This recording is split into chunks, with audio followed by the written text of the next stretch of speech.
Oh, what do we got here?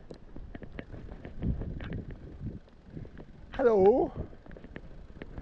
Hello. How you guys doing? Hey, where you guys? Hey, where you guys going? Hey, I just want to be your friend. Come on, guys. I'm not going in. It's too cold.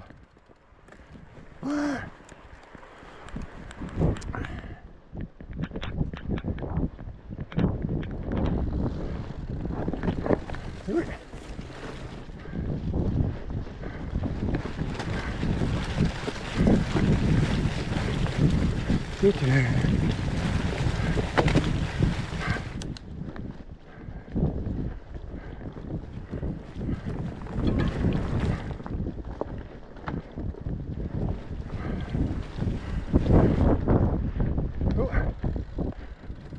Just caught that at the last minute. Let's see. Should be able to move that. Let's see if is it broken off? Ow. Break off.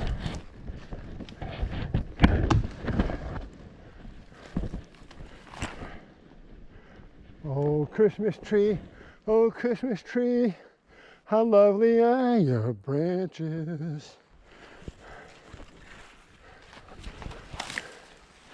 Not that lovely. Bah humbug. Hey guys, Zip 2001 from Just Ride. If you've been with me before, I am at Lake Denison in Winchton, Massachusetts. This is my primary winter riding location. Winter's right around the corner. It's 47 degrees. We're in the, what, 1st of November? It's a bit chilly. A little overkill on the boots. I do have my winter cycling shoes on with a very light pair of socks because I didn't want to wear anything heavy. I don't want my feet to get too super toasty and hot. Just the arm warmers on. I have my other vest. I'll be taking this off pretty soon because I'm already starting to warm up.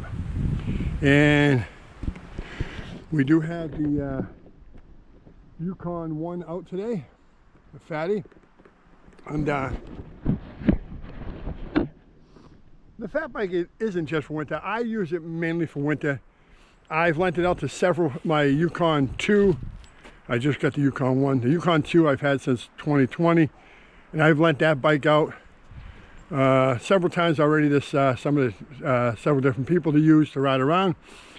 And I got the Yukon 1 and I have the stash. They'll all be studded out for winter. If anyone wants to come join me, they want to try it, they don't have a bike, that's what they're for.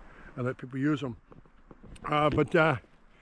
First of all, just because you have a fat bike and it's winter doesn't mean you can ride on top of snow. It doesn't happen that way. I am very fortunate. I'm in snowmobile country.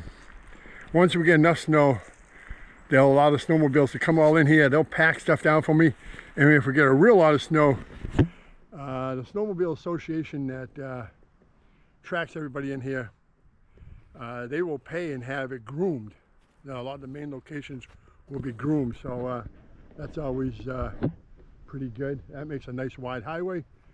So for me, it's a lot easier. There's times where I'll come out where I've got virgin snow, and sometimes it can be a slog, because also, myth number 2, all snow isn't created equal. There's light fluffy snow, there's a heavy wet snow, there's what I call ice crystal snow. I mean, so it varies quite a bit, so you're always playing with your tire pressure. And that's why I bought the Fantique portable one where I can adjust it on the fly. I'll take that with me all winter long. So you have to learn how to read the snow and adjust your pressure accordingly. Also, number 3, just because you have studded tires doesn't mean you can stay up on all the ice. It's just the way it is. I don't care how low you go with your tire pressure. Sometimes it's just the way it is. That bike's going out from under you. That's why I say I ride all year long with my hands light. In the winter, you really ride with your hands light. Once you feel that bike going, let it go. Let it go. And I clip in, and 99% of the time, I've clipped out so quick, And I'm actually running beside the bike as it fell. I didn't fall. Once in a while it gets me so quick that, hey, I've gone down with it. But, you know, so there's different things you got to watch out for when you're coming out in the winter. But I tell you what, it is a blast playing out in the snow. It really is. And the forest is so different out here. And I am so looking forward to the snowfall. And I hope you come join me on my winter adventures. And my brother Rick bought a fat bike.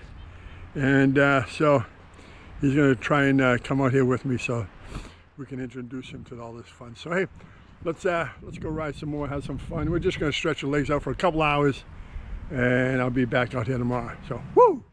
Hey, thanks for joining me. Remember, stay safe and just ride. Woo!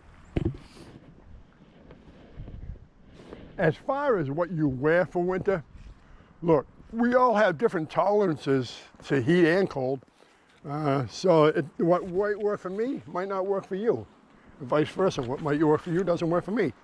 It's taken me a few years to kind of really dial in what really works for me. But I'm not lying, man. I'm always delayering on my winter rides. Always delayering. But it's always best to start off, because the first part of the ride, the first, I don't know, 10, 15 minutes, man, before the motor gets rolling, I'm real cold. But once you get that motor rolling, you start to warm up, and you want to delay it before you start sweating, because the one thing you don't want to do is start sweating, because then that'll end the ride quicker. Me, it's like a lot of people, your feet and hands, that's the key. Keep them warm, your feet and your hands. And you'll see me in videos where it's virtually zero out and I've got my heavy spring gloves on. I started off with my winter gloves and I got warm enough where I got the heavy spring gloves on. Like I said, it's just find what works for you and adjust from there.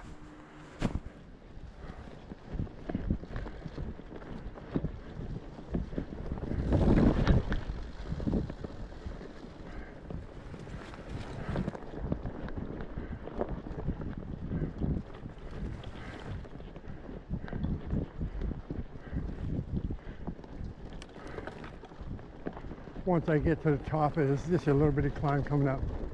I gotta stop and adjust the boys. They're not comfortable.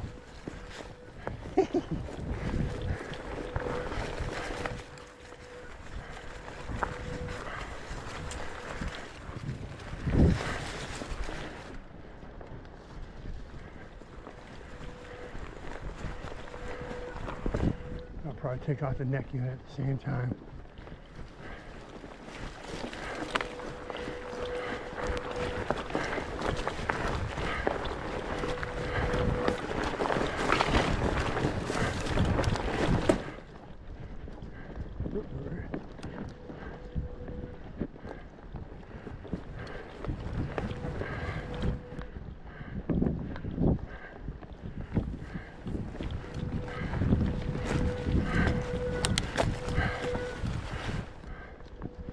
All right, let's see if we can get the boys a little more comfortable.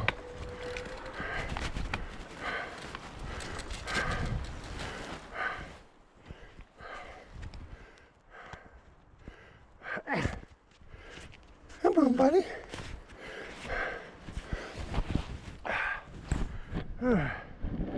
Let's resituate the boys.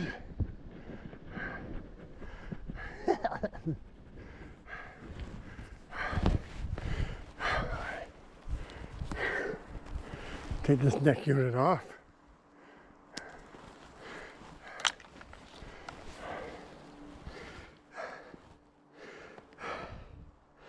I'll leave the head unit on for now.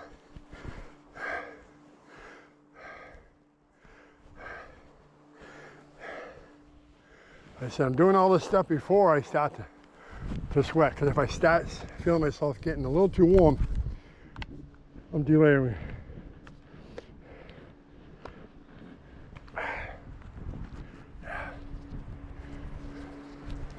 Thing is, you can always put them back on if you need to.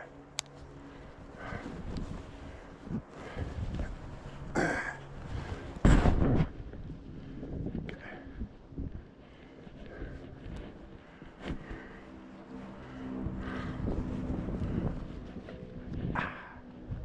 Let's get back going again.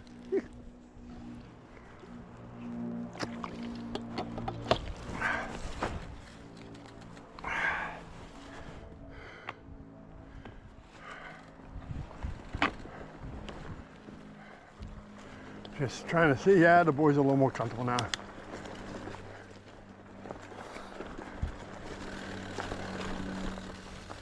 Let's get that tucked in.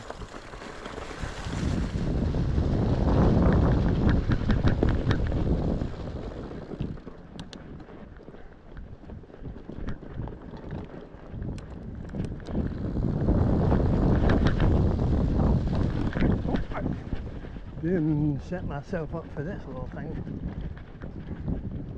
as good as I should.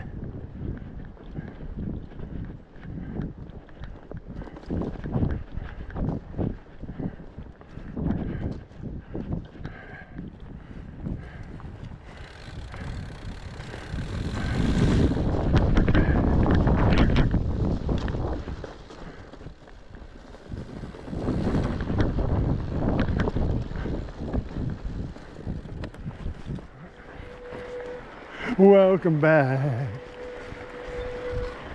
I'm back, guys. How you doing? Remember me? Ah, guys, you give me the cold shoulder again? That's not right, dude. Come on. Come on. Hey. You unfriendly. Ooh.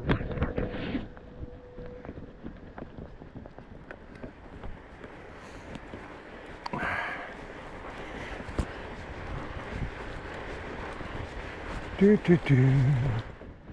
Do, do, do, do, do. These are the Rangers 4-wheel drive tracks.